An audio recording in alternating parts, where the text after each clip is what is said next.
et messieurs les membres du jury, Madame la Présidente, Ladies and Gentlemen, public donc, qui j'ose l'espérer n'ont pas d'enjouement, jeunes, très jeunes adversaires, nous sommes réunis en ce jour de grâce, non pas pour parler de Grace Kelly, mais d'une autre princesse du peuple, ou devrais-je dire, de la pop.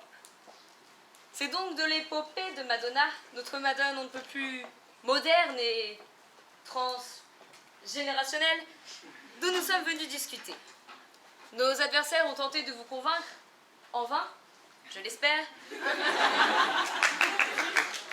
que cette rockstar internationale ne devait pas davantage cotiser pour sa retraite. De nombreux et divers éléments de réponse vont en outre me permettre de convaincre les derniers sceptiques du contraire. Oui, parce que si Madonna a donné, Madonna en veut encore. Lorsque j'ai rencontré Lady Madonna pour la toute première fois, for the very first time, like a virgin, elle se sentait profondément trahie, déçue, déchue.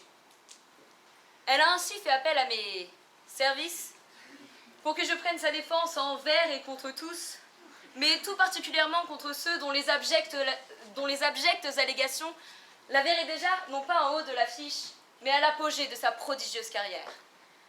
Mais sensationnelle Madonna, le point culminant de cette dernière n'est lui-même pas atteint. Saisie de cette affaire, la troisième chambre civile de la Cour de cassation a dû, le 30 janvier 2014, répondre à la question suivante. Madonna n'a-t-elle pas assez cotisé pour sa retraite? Je me suis d'abord trouvée démunie face à l'ambiguïté provoquée par la double négation résultante de l'association de cette question et de ma réponse, à savoir non. Je me suis ensuite rendu compte que la personne à l'initiative de cette dernière avait dû utiliser Google Trad pour établir ce sujet axé sur l'international.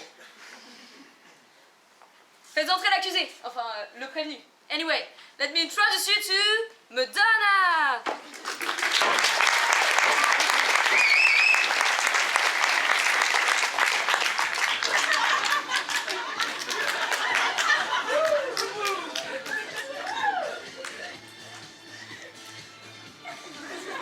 Elle cita son Isla Bonita. Ah si! La Isla Bonita. Anyway.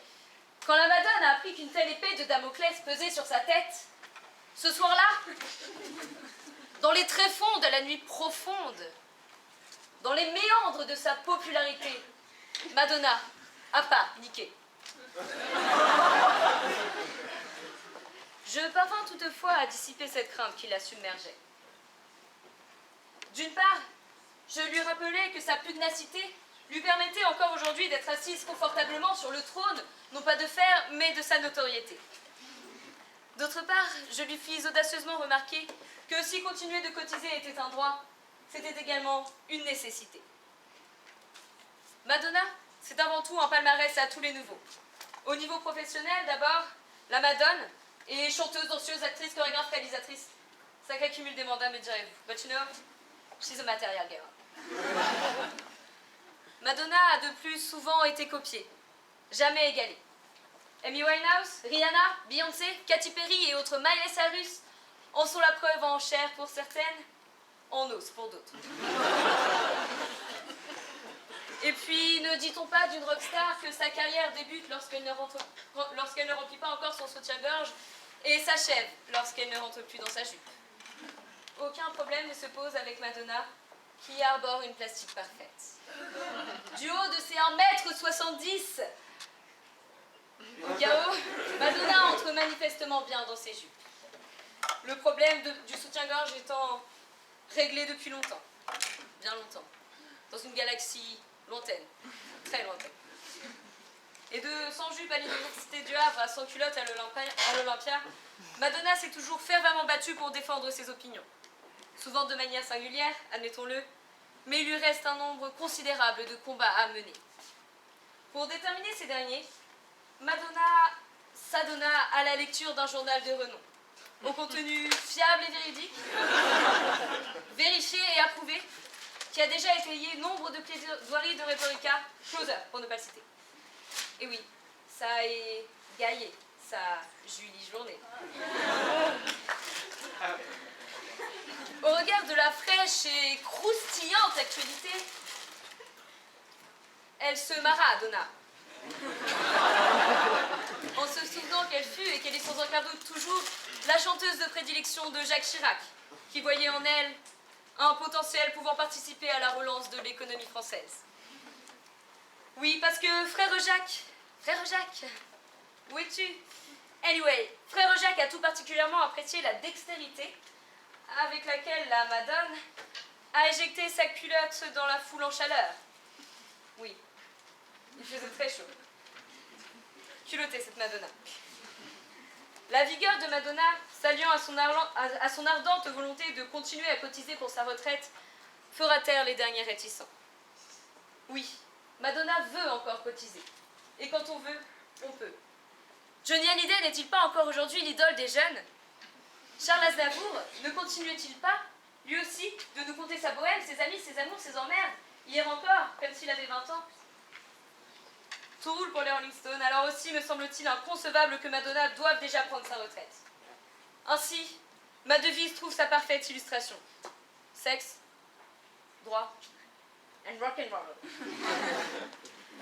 Madonna, il est important de le remarquer, ne peut arrêter de cotiser puisqu'elle a besoin d'argent. Elle travaille jour et nuit, cotise sur tous les fronts pour se réserver une retraite digne de ce nom. Son salaire journalier s'élevant à 373 134 $ et sa fortune ne constituant que la moitié du PIB du pays le plus pauvre du monde, ils sont insuffisants pour subsister aux innombrables besoins des imprononçables membres de sa famille et autres RDD, relations à durée déterminée. Et puis, ce n'est pas Madonna Sion qui changera grand-chose. Tout d'abord, la ménopause a dû provoquer chez elle une love profusion, une profusion d'amour, si bien qu'en cougar aguerri, elle s'est intéressée aux trentenaires, et moi, si affinité. Prenez garde, elle est infatigable.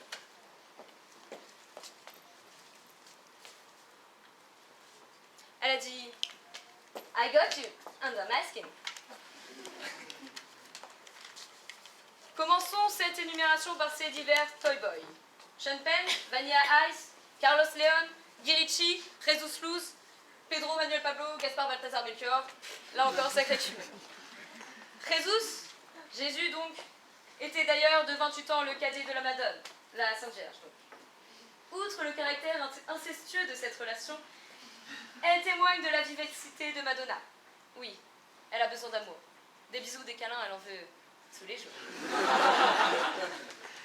Mesdemoiselles, si vous n'avez pas encore trouvé l'homme de votre vie, n'ayez de crainte. Il n'est peut-être tout simplement pas encore né.